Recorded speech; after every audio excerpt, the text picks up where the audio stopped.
Good evening, Unity on the Bay. Happy Monday night. It's a beautiful evening out there, and it's nice to be with you. We'll give a few moments for people to join us. I'm going to be doing a conversation tonight on the book that's going to be used for our spirit groups, fall spirit groups program at Unity on the Bay this year, to give you kind of a sneak preview of what's in store as we approach the beginning of that program in October. And we're right now, just so you'll know, we're already in the process of beginning to invite individuals to join us to host spirit groups meetings. These are meetings that take place in individual homes, and they come together as small groups within the larger Ministry of Unity on the Bay to study a particular book. And this now has become really a year-round program. It used to only happen in the fall. So we're going to be exploring the pages of the Untethered Soul. Actually, not the full book at all, but only one chapter, one of my favorite chapters that I wanted to talk with you about tonight. If you're here, let me know you're here. Share in the comments below. This is Shelf Discovery, and we called it that because I'm reviewing some of my favorite spiritual books by different authors on different subjects, and this is one of them tonight. It's every Monday evening at 6 p.m. that we come together online, Facebook Live and YouTube, to have this interactive program. And I really want to encourage you. Hi, Pam. Thanks for being back again tonight. I'm glad you're here. It is a good book. You know, I first read it years ago, and we're talking about The Untethered Soul by Michael Singer. I read it many years ago, probably 14, 15 years ago.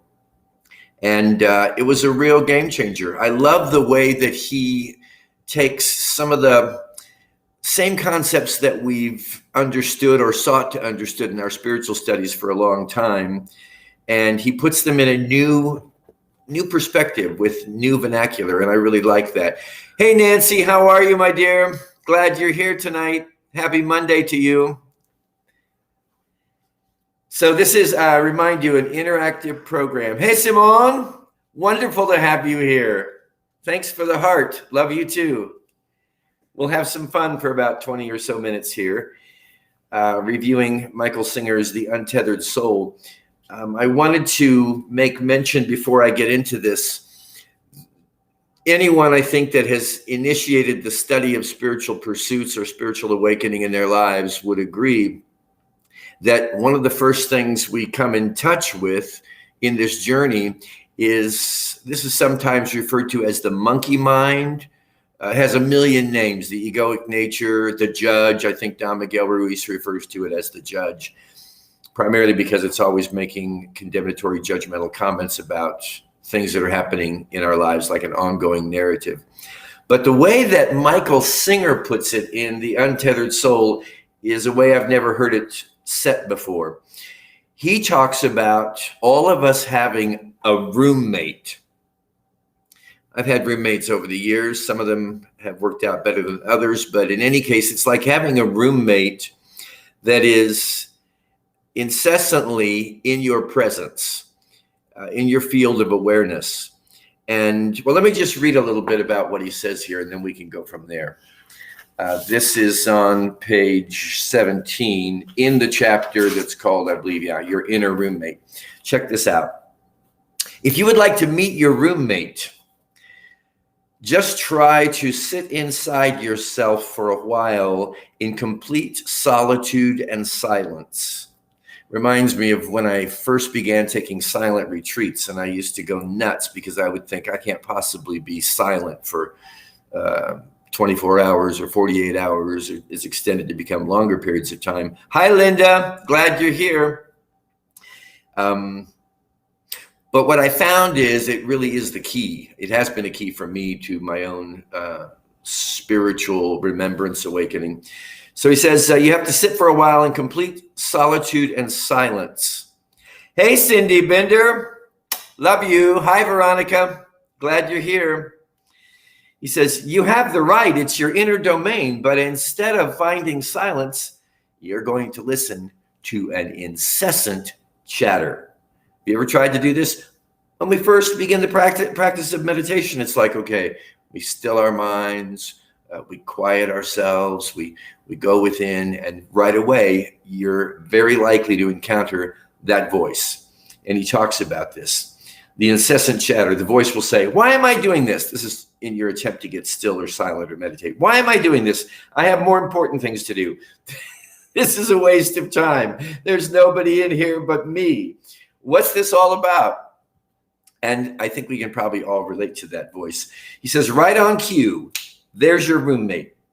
You may have a clear intention to be quiet inside, but your roommate will not cooperate. And it's not just when you try to be quiet. It has something to say about everything you look at. I like it, I don't like it. This is good, that's bad. It just talks and talks and talks. You don't generally notice because you don't step back from it. You're so close that you don't realize that you're actually hypnotized into listening to it. Hypnotized into listening to this internal voice, oftentimes critical. Can you relate? Let me know about your experiences with this. When you first sought to move into a contemplative state of mind or meditation, did you bump into this voice? And what did you do about it? He has some suggestions here that we'll get into. Basically, you're not alone in there. You're not alone inside of yourself. There are two distinct aspects of your inner being. The first is you, the awareness, the witness, the center of your willful intentions. And the other is that which you watch. The problem is, the part that you watch never shuts up. If you could get rid of that part, even for a moment, the peace and serenity would be the nicest vacation that you've ever had. So it's about recognizing, again, he calls it the roommate, and I love that way of illustrating it because it's like it's always with you. It's always running a commentary on everything that's happening in your life, has something to say. Even the greatest of blessings, it can find or take judgment in and find something to be concerned or upset about. And it's important to recognize this, I think, because the key, or a key, I will say, I call Simone saying, I call the roommates demons, demanding this, demanding that. They certainly can be seemingly demonic. Actually, I think they're harmless, to the degree that we are able to not give them our attention or pay attention to them in terms of following their instructions or accepting their suggestions about the way things are. Again, this is just egoic nature, as it's often referred to. He goes on to say, spend a day, and here's a great exercise. Spend a day watching every single thing your roommate does. This is the key to developing objectivity, or what is often referred to as the witness self.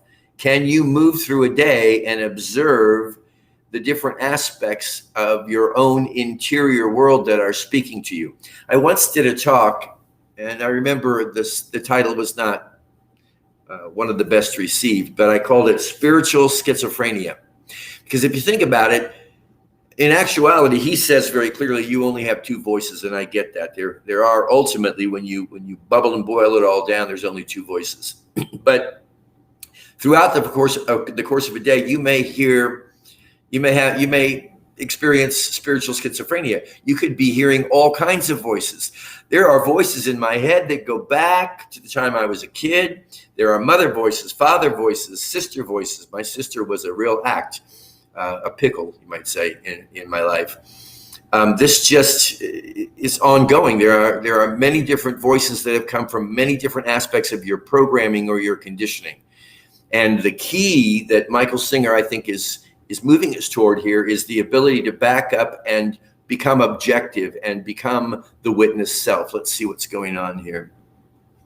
Anna sends her love. Nancy says, I love the roommate illustration because it objectifies the dual mind. And it's funny. Yes, thank you, Nancy. And it's funny. Now I can laugh at it. This is why Buddha laughs affectionately. Is it at his own monkey mind? Well, if you really get to where you are objective with it and you're just observing it, witnessing it, it's hysterical because it really is not based on any sense of reason. It just fires off. It's very reactive. So he says, if you haven't reached this awareness, try spending a day watching every single thing your roommate does. Your little roommate here. Start in the morning and see if you can notice what it's saying in every situation. Every time you meet somebody, every time the phone rings, just try to watch. A good time to watch it talk is while you are taking a shower. Interestingly, just watch what that voice has to say. You will see that it never lets you take a peaceful shower. Your shower is for washing the body, not for watching the mind talk nonstop.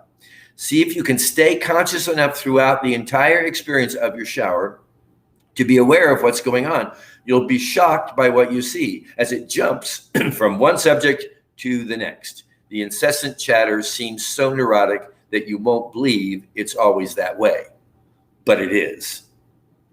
It's no wonder, or it is a wonder in many respects that any of us can make it through a day with this incessant chatter going on and avoid the tendency to become emotionally connected or tied to what its narrative is, and then moving through your life trying to respond to it.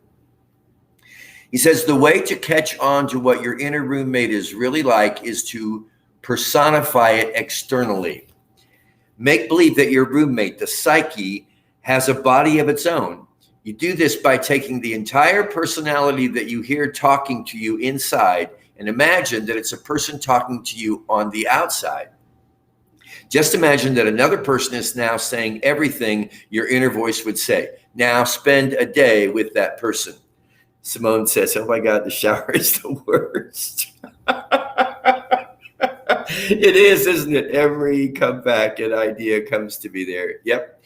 And it works the other way. You know, if you can become the witness in the shower while the roommate is running on incessantly, you can also receive great revelations. But that's true of any time we're able to quiet the restlessness of this roommate, the restlessness of our own inner minds.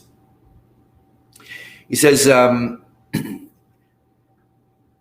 you've just sat down to watch your favorite TV show. The problem is you have this person with you. I just love this illustration. You have this person with you.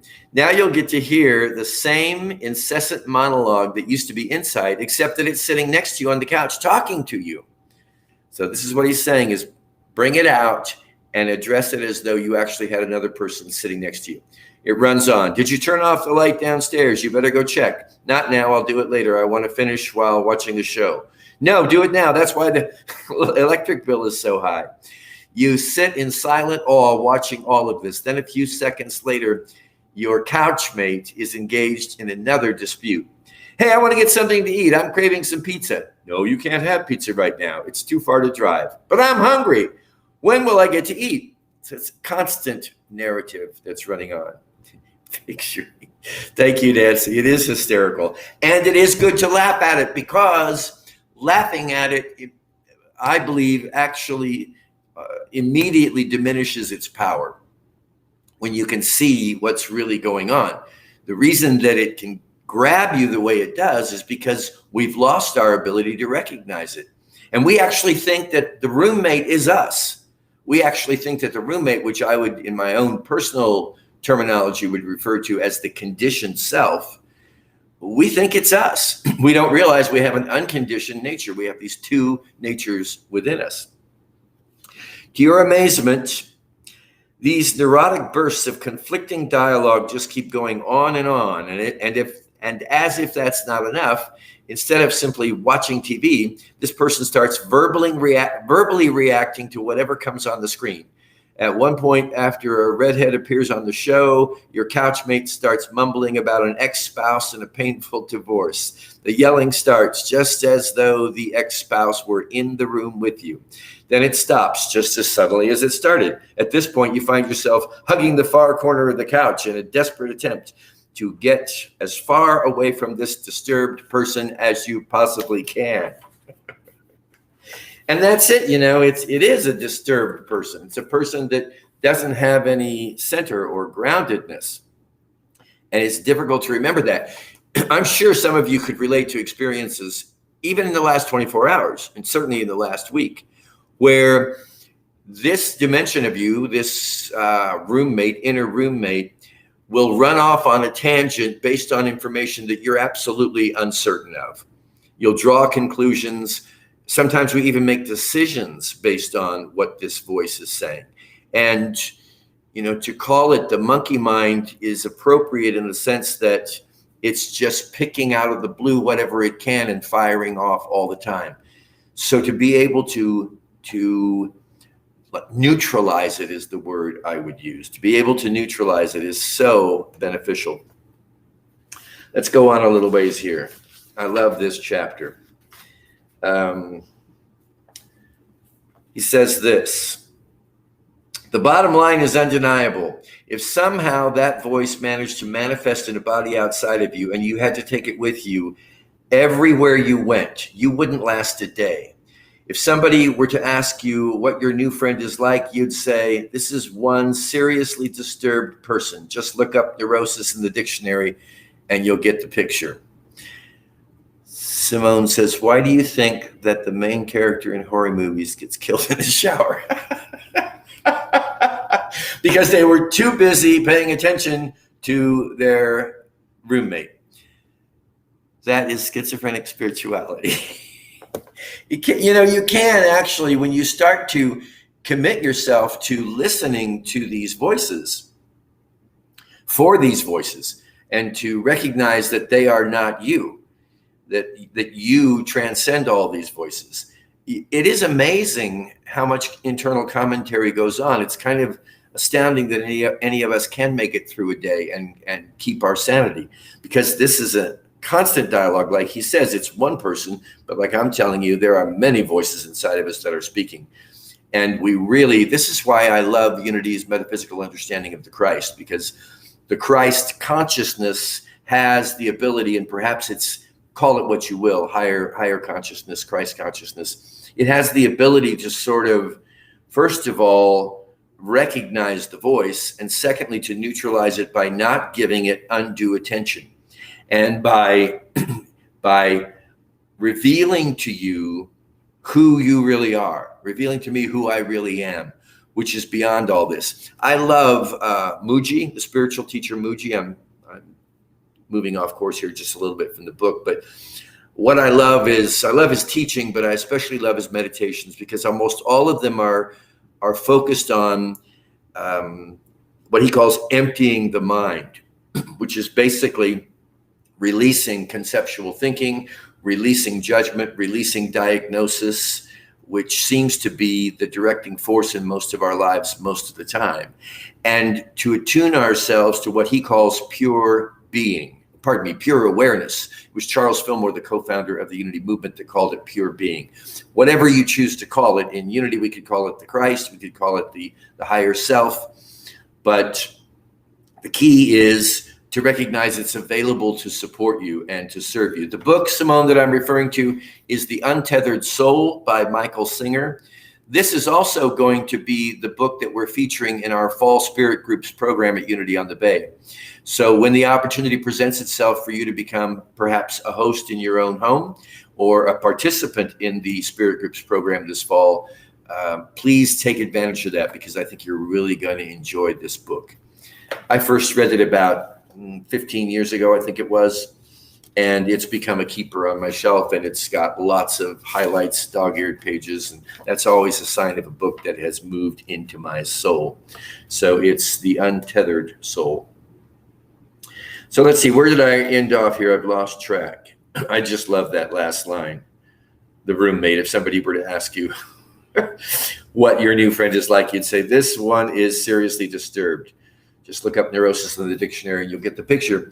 Goes on to say, that being the case, once you spend a day with your friend, what is the probability that you'd go to them for advice after seeing how often this person changes their mind, how conflicted they are on so many subjects, and how emotionally overreactive they tend to be? How would you ever ask them for information about a relationship or for financial advice? As amazing as it seems, you do that every moment of your life. You like the book too, Veronica? I do.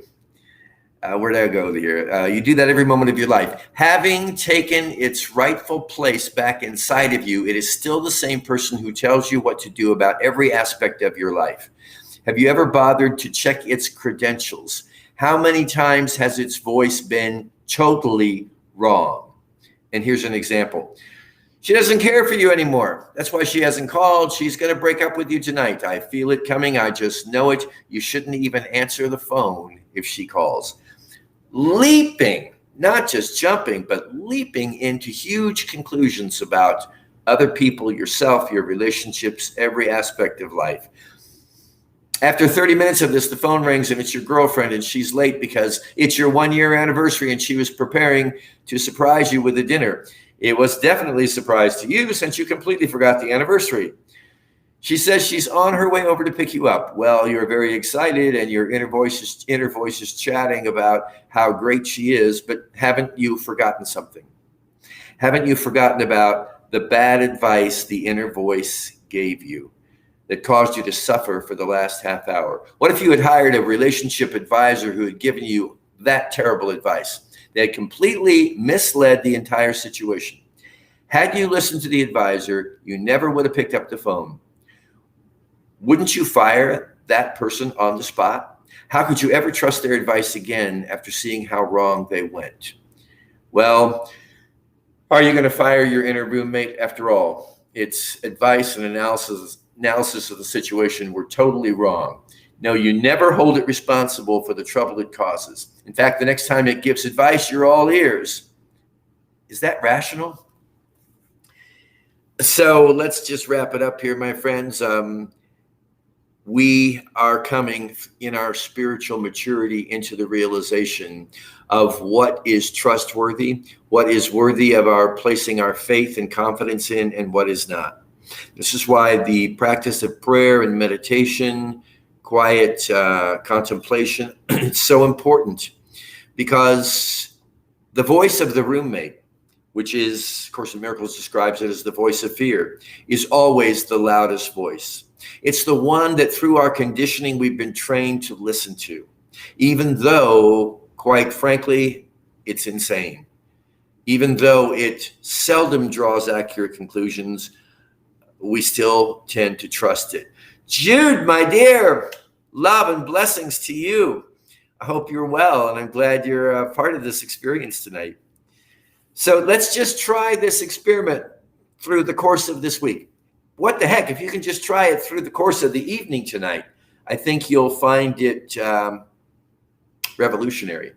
Stop and listen and begin to realize that there is a voice that speaks just as constantly, if not more so, than the voice of what Michael Singer is calling in the Untethered Soul, the roommate.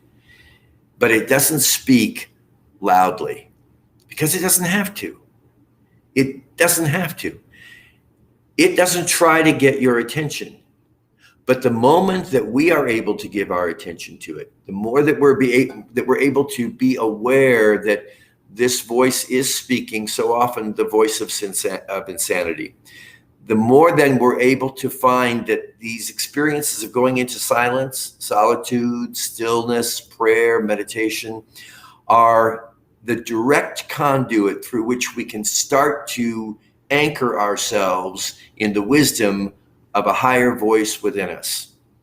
It's not a voice that's pre-programmed out of our past experiences, challenges, whatever, and it's not looking to place condemnatory judgment on ourselves or on anybody else.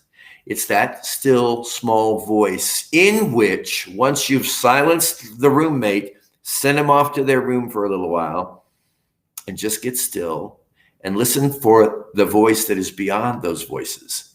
This is the key to beginning to receive from our own unconditioned nature or higher being the guidance that we're all looking for. It's no wonder that when we're looking for guidance and we go to the roommate, it oftentimes just complicates things even more. Hey, I'm glad you're here tonight. Veronica, thank you for being here. Let's all spend tonight as best we can, learning to recognize the voice of the roommate, the voice of fear, the voice of the ego, the voice of the monkey mind, whatever label you want to put on it, learning to recognize it and not give it so much credence. Let's instead continue our practice of really mastering the art of getting still, getting silent, listening to the voice that is beyond all those voices. And we will begin to find a place of incredible peace within us. Thank you, Nancy. I appreciate your kind words and doing everything I can to better understand and live from the truth of my being and the spiritual reality of life. And I know you all are too, and I so appreciate that. Have a wonderful Monday evening. Thanks for tuning in tonight, and we'll see you next week on the next episode of Self-Discovery. Love you. Be blessed.